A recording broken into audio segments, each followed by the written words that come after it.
एक कन्हैया नाम का एक व्यक्ति था गोवर्धन में। कन्हैया नाम का व्यक्ति था, रोज झाड़ू लगाता था। जन्म से उच्च कुल में नहीं जन्मा था, इसलिए उसको कई लोग मंदिर में नहीं जाने देते थे, मंदिर नहीं जा पाता था। उसको श्रीनाथ जी विराजमान थे तब गोवर्धन में, रोज मंदिर की ओर देखता और ध्वजा जी देख करके बहुत रोता। हे नाथ, मैं अधिकारी नहीं हूं ना आपके दर्शन का, मैं आपके पास नहीं आ सकता। मुझे ऐसे कुल में क्यों भेजा आपने, मैं ऐसे घर में क्यों जन्मा जहां मुझे आपके दर्शन का अधिकार नहीं है। रोज रोता है। दोपहर में आज भी हमारे वृंदावन में 12:30-1 बजे मंदिर बंद हो जाते हैं और फिर 4:30-5 बजे के आसपास खुलते हैं। ये बीच में ठाकुर जी गैया चराने जाते हैं, ऐसी भावना। तो उसी समय सब दर्शनार्थी अपने अपने घर को चले जाते, मंदिर के सेवाधिकारी प्रसाद पाके सोने चले जाते और उसी समय वो गिरिराज जी की तलेटी में दोपहर के समय चिलचिलाती धूप में झाड़ू लगाने के लिए आता और ध्वजा जी देख करके रोता रहता, मुझे अधिकार क्यों नहीं है आने का। अब उसने तो क्या, ठाकुर जी ने मन बना लिया कि मुझे इससे मिलना है। कैसे मिलूं? तो एक भगवान के सखा थे कलिकाल में, 8 सखाओं में से एक सखा, उनका नाम था गोविंद दास। आज श्रीनाथ जी अपने मंदिर में खड़े थे, राजभोग आरती हो रही थी, तो इतने में ही गोविंद दास कोई पद गा रहे थे और पद गाते गाते उन्होंने ठाकुर जी की ओर देखा तो ठाकुर जी के मुखमंडल पर चिंता का अनुभव हुआ उनको। तो गोविंद दास बाहर से ही बोले, जय जय, कहा बात है? ठाकुर जी बोले, नहीं कुछ नहीं।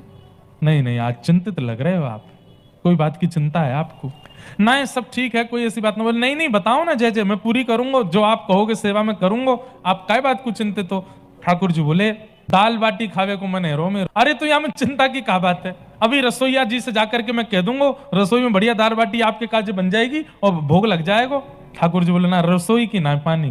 तो आज गोविंद दास तुम अपने खिरक में बनाओ, तुम अपने बगीचा में सुंदर कंडा में बाटी बनाओ, बढ़िया दाल बनाओ और मैं वहां आकर के पेड़ की छैया के नीचे बैठ करके प्रेम से पाऊंगा, मेरा ऐसा मन है रो है।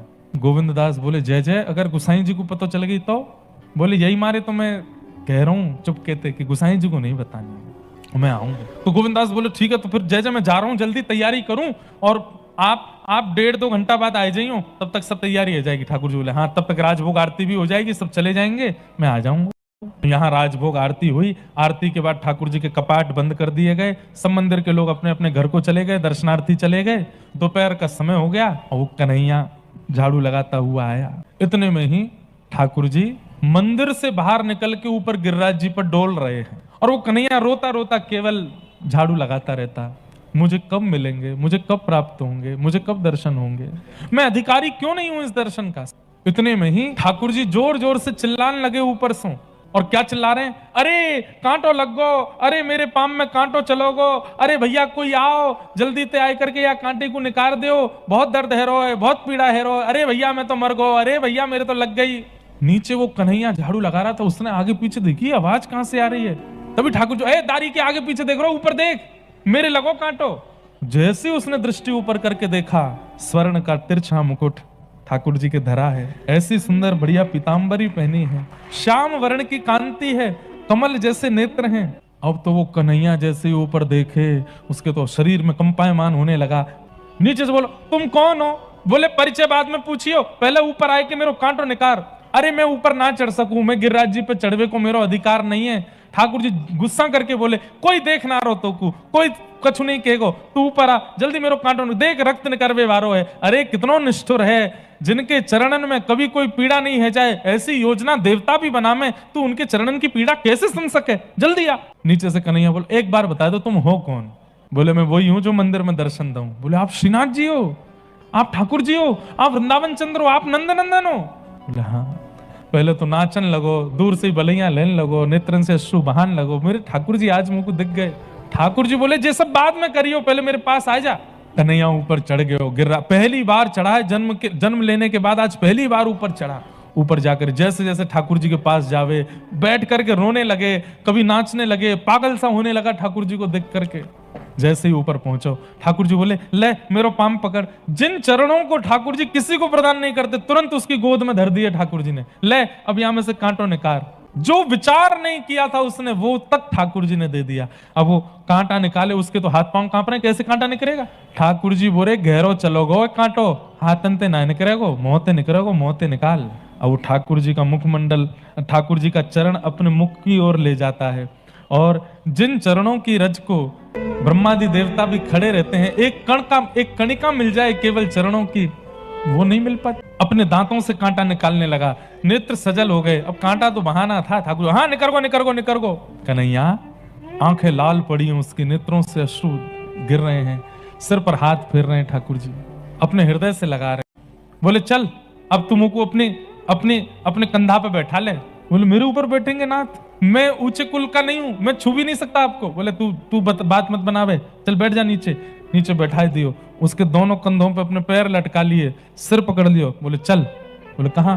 गोविंदास के खिरक में लेके चल, दाल बाटी बनी है, दोनों खा के आवेंगे। चढ़ के ठाकुर जी जा रहे हैं, इसको कहते हैं रास। वो कन्हैया बोला ठाकुर जी ये गोविंद दास ना गुसाई जी के बड़े प्रिय हैं, और कहीं इन्होंने शिकायत कर दी कि मैं गिरिराज जी पर चढ़ा, मैंने आपको छुआ, तो मुझे गुसाई जी कहीं नगर से बाहर ना निकाल दें, आप मुझे इनके पास मत लेके चलो। ठाकुर जी बोले चल तेरी एक बात मान लूंगा, तू एक काम कर, या पेड़ के पीछे छुप के बैठ जा, मैं दाल बाटी खा के आऊंगा, तेरे काज लेके आऊंगा।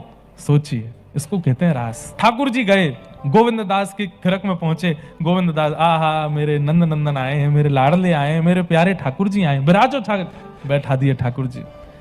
अब बाटी सेक करके सामने ठाकुर जी के पधरा में, अब एक बाटी पधराई, दूसरी जैसे सेकने लगते इतने में ठाकुर जी कहते ए गोविंदा जल्दी कर, मैं तो भूखों मर गो। बोले खा गए आप? बोले हाँ।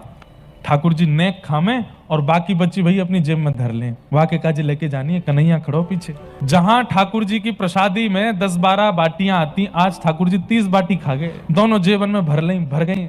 अब बाटी खा करके ठाकुर जी बोले चलो भैया नेकात देर में मंदिर खुलवे को समय हो, मैं जाऊं वापस। हाँ ठाकुर जी बढ़िया लगो, स्वाद आया? बोले हाँ बहुत बढ़िया। जैसे ही ठाकुर जी खड़े भये, सो पीताम्बरी ऐसे फैल गई उनकी, यहां से बाटी सब लद रही हैं। गोविंदास बोले जे कहा है गोजान में है, बाटी धर के कहां ले जा रहे हो?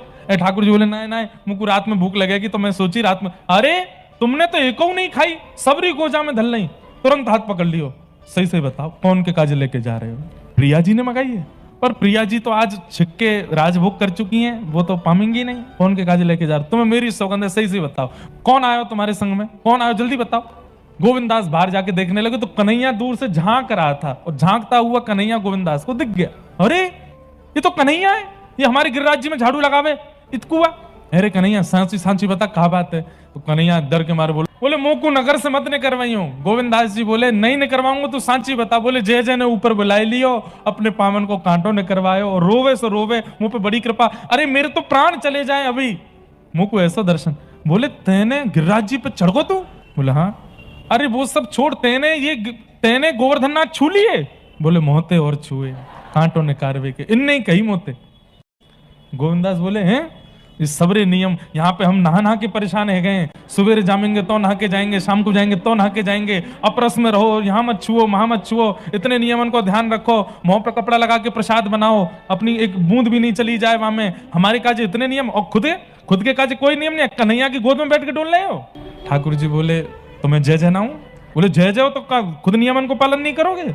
चलो स्नान करो। ठाकुर जी बोले अरे जाड़ो पड़ रहा है, मैं ना नहाऊंगा। ना नहानो तो पड़ेगा। ठाकुर जी गोसाई जी से मत कहियो, तो एक काम करो स्नान मत करो, आचमन कर लो। ठाकुर जी हाँ आचमन कर लूंगा। हाथ में जल लेकर के ठाकुर जी कह रहे अपवित्र पवित्रो वा सर्वावस्थांगतो विवाह यह स्मरेत पुंडरीकाक्षम। कौन है पुंडरीकाक्ष? स्वयं ही तो है, अपना ही स्मरण करके ठाकुर जी कर रहे हैं मैं पवित्र है जाऊं, देख गोविंदा में पवित्र है गो। इतने में गोविंदास पीछे तो दौड़ के आए, ठाकुर जी को धक्का दियो, और श्री ठाकुर जी मुकुट सहित गिर गए गोविंद कुंड में, तैरन लगे। अब ये सब लीला चल रही थी, इतने में 4:30 बज गए, घंटे घड़ियाल बजने लगे, मंदिर में दर्शन का समय हुआ। ठाकुर जी बीच कुंड में ठिठर रहे हैं, अरे गोविंदा देखियो तेने मेरे संग बहुत बुरा कियो, अरे जय जल्दी आओ मंदिर घंटा बज रहे हैं, ऊपर जानो है। ठाकुर जी दौड़ करके सीधे ऊपर पहुंचे, जैसे कपाट खुले तो श्रीनाथ जी के मुकुट से लेके नीचे मोजे तक सब गीले हैं और पानी चुचा है। गुसाई जी बोले जय भीग कैसे गए आप? और पीछे वो गोविंदास खड़ा है, वो ठाकुर जी बोले ये तुम्हारो गोविंदा, ये बहुत मोह लगा लियो तुमने, या ने मुंह को धक्का दियो गोविंद कुंड में। गुसाई जी बोले हे गोविंदा तेने धक्का दियो ठाकुर जी को? बोले अब इनने इतनी बात बताई दी तो मैं पूरी बता दूं, क्यों दियो धक्का, ये कैसे कैसे काम करें तुम्हारो नंद जी को लाला। कन्हैया ना है हमारे गिरिराज जी को झाड़ू लगावे का है, बाकू ऊपर बुलाए के वाके कंधा पे बैठ के डोले आज पूरे गिरिराज जी में, या हमारे मैंने इनते कही स्नान कर ले। गुसाई जी के जय आपने कन्हैया कंधा पे चढ़ गए? मुख तो बहुत बेचारों कभी मेरे दर्शन नहीं कर पाए, बाकू दर्शन देवे गयो में। लेकिन ये सब लीला सुनकर के गोसाई जी के नेत्र सजल हो गए, ठाकुर जी को हृदय से लगा लिया। आप कितने प्रेमी हैं, कितने रसिक हैं, कैसी लीला! आप त्रिभुवन नायक हैं, आप परमात्मा हैं, आप योगेश्वर हैं। ये ब्रजवासियों के साथ, इन भक्तों के साथ ये लीला क्यों करते हैं? ठाकुर जी बोले मुझे रास बहुत प्रिय है, ये मेरे पास आवे वो रस है, पर वह रस को आस्वादन कर करके वह रस को भंडार मेरे चित्त में इतना है जाए कि वो भंडार मैं रास के रूप में प्रवाहित कर दूं। ये लीला करे, बड़ी सुंदर लीला है। ये सब रास है बंधुओं, जहां ठाकुर जी इस कलिकाल में आज से 500 वर्ष पुरानी कथाएं हैं ये।